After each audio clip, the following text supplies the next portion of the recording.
We praise God for the 8th anniversary of the Israel Prayer Tower at Jerusalem. यरूशलेम के इस्राएल prayer tower की 8वीं सालगिरह पर हम परमेश्वर की स्तुति करते The हैं। Lord spoke to me in 2011 2011 में प्रभु ने मुझसे बातें की and He said, "My son, establish my prayer tower to pray for the nations of the world from Jerusalem." और प्रभु ने कहा कि मेरे बेटे यरूशलेम में प्रेयर टावर स्थापित कर ताकि इस्राएल से सभी देशों के लिए प्रार्थना की जाए। He showed me Revelation 10:7 and 11, प्रकाशित वाक्य 10, 7 और 11 उसने मुझे दिखाया, where the scripture says, "Before the 7th angel blows the trumpet, वचन कहता है वरन 7वें स्वर्गदूत के तुरही फूंकने पर and the mystery is revealed, परमेश्वर का गुप्त मनोरथ प्रकट you हुआ, will prophesy again तुम फिर से भविष्यवाणी करोगे to kings, nations, peoples, and languages." राजाओं, लोगों, जातियों और भाषाओं के लोगों And the पर। word again touched my heart. और यहाँ पर फिर ये जो शब्द आया इसने मेरे दिल को छू लिया। If the Lord says again, there has to be prophecy. That means there should have been prophecy before. अगर परमेश्वर ने कहा है कि फिर, इसका मतलब ये है कि निश्चय ही इसके पहले भविष्यवाणी होनी चाहिए। Yes, the first prophecy was in the temple at Jerusalem by Anna and Simeon. जी, पहली भविष्यवाणी तो यरूशलेम के उस भवन में हन्ना और सिमियोन के द्वारा हुई। It was the prophecy about Jesus coming as a baby into the world in human form. और ये तो भविष्यवाणी थी कि यीशु मनुष्य का रूप धारण करके एक शिशु रूप में जन्म लेंगे, To be आएंगे, a sacrifice for the remission of sins of all humanity. कि सारे मानवता के पापों से छुटकारा देने के लिए वो बलिदान किए जाएं। Both of them were prophesying and praying for that prophecy to come true for several years. और उन दोनों ने भविष्यवाणी की और वो भविष्यवाणी पूरी हो जाए इसके लिए कई साल तक वो प्रार्थना भी करते And the रहे prophecy came to pass. और भविष्यवाणी पूरी हो गई And the child Jesus was laid in their hands. और वो शिशु यीशु उनके हाथों में रखा गया। In the same way, there has to be prophecy for the second time about Jesus coming back to earth. और इसी तरह से दूसरी बार भी यीशु मसीह के इस पृथ्वी पर वापस आने के बारे में भविष्यवाणी की जानी This चाहिए। time, he is not going to come back as a lamb to be slain as a sacrifice, but he is coming back now as the King of Kings and the Lord of Lords to judge humanity. इस समय वो इस पृथ्वी पर वध किए जाने वाले मेमने के रूप में नहीं आ रहे हैं, लेकिन राजाओं के राजा और प्रभुओं के प्रभु के रूप में आ रहे ताकि मानवता का न्याय करें। And so again there has to be prophecy. और इसलिए फिर से जरूरी है कि भविष्यवाणी हो, Prophecy to bring forth this mystery. और ये भविष्यवाणी होगी कि इस रहस्य को, भेद को This प्रकट time the करें। prophecy is not going to be in the temple because the temple at Jerusalem is destroyed. अब इस समय ये भविष्यवाणी यरूशलेम के उस भवन में नहीं होगी क्योंकि यरूशलेम का वो भवन जो है वो तो नाश कर दिया गया है।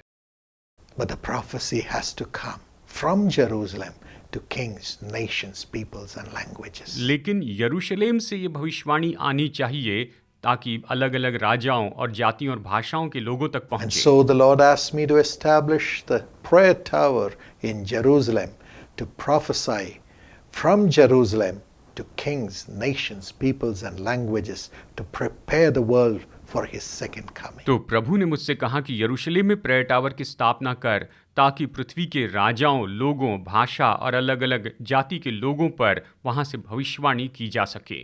Prophecy is the testimony of Jesus. और भविष्यवाणी तो यीशु की गवाही है। And so the Israel prayer tower of Jesus calls has been established in Jerusalem. और इसीलिए यरूशलेम में इस्राएल प्रेयर टावर स्थापित किया गया।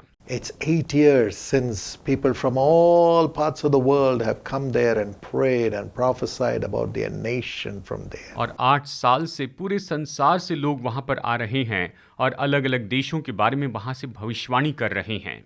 They have prophesied God's plan for their nation and prayed for kings, nations, peoples and languages from there. उन्होंने वहां से परमेश्वर की योजना अपने देश के लिए भविष्यवाणी के रूप में कही और अपने देश, राजा, जाति और भाषा बोलने वाले लोगों पर भविष्यवाणी की है। And this mission has to continue. और ये मिशन आगे जारी रहना चाहिए। Pray for us that people may be able to come to Jerusalem. आप हमारे लिए प्रार्थना कीजिए ताकि लोग यरूशलेम में आ सके to prophesy and pray for their country from Jerusalem. कि यरूशलेम से वो अपने देश पर भविष्यवाणी करे और उनके लिए प्रार्थना करते चले जाएं। For the word of God and God's salvation to go from Jerusalem through Jesus Christ to the nations of the world. ताकि परमेश्वर का वचन यरूशलेम से भविष्यवाणी के रूप में निकले और यीशु मसीह के द्वारा संसार के देशों तक पहुंचे And for God to provide all the needs for this Israel prayer tower. और इस इस्राएल प्रेयर टावर के लिए परमेश्वर हर एक जरूरतों को पूरा करे। Yes, my friend,